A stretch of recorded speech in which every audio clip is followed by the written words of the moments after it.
Hôpital de zone d'Alada, désormais un centre de traitement des patients de la maladie Covid-19, juste le temps de la gestion de cette pandémie. La stratégie gouvernementale est de ne pas prendre en charge les cas positifs de la Covid-19 au niveau de nos structures sanitaires habituelles. De fait, nous avons décidé d'ériger un certain nombre de centres de prise en charge. C'est ainsi que le centre de l'Est, École nationale de police, ainsi que le centre d'Abomey-Calavi et le centre de Nati-Tengu avaient été initialement identifiés. Au-delà de cela, nous avons constaté la nécessité d'augmenter encore les capacités au regard de ce qui se passe autour de nous. Et c'est ainsi que la décision a été prise par le gouvernement d'ériger l'hôpital de zone d'Alada et l'hôpital des armées de Parakou en centre de traitement.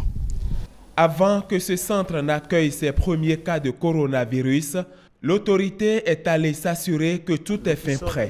La visite du site a été un moment de questions-réponses, d'explications et parfois de directives à l'équipe en charge des travaux. Mais pourquoi l'hôpital de zone d'Alada? Nous disposons déjà d'une centrale de production d'oxygène avec une centralisation de l'oxygène avec au moins 20 entrées qui permettent de mettre en place des dispositifs pour une ventilation assistée en cas de cas compliqués.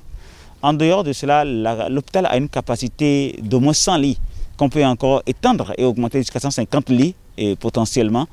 Et cet hôpital offre l'avantage géographique d'être assez reculé et de permettre vraiment de respecter une prise en charge sécurisée pour le reste de la population. À l'heure actuelle, le Bénin ne tient pas la lanterne rouge, mais la veille doit être permanente.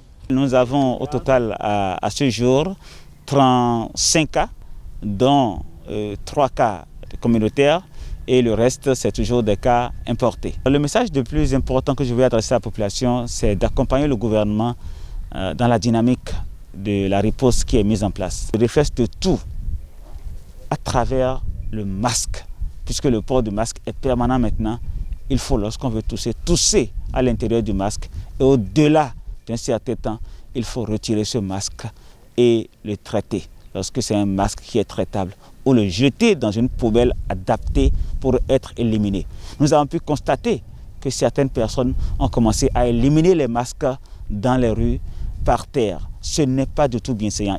Après Alada, la délégation ministérielle a marqué un arrêt à l'hôpital de zone d'Abomey-Calavi où un autre site de prise en charge des patients du coronavirus est en construction.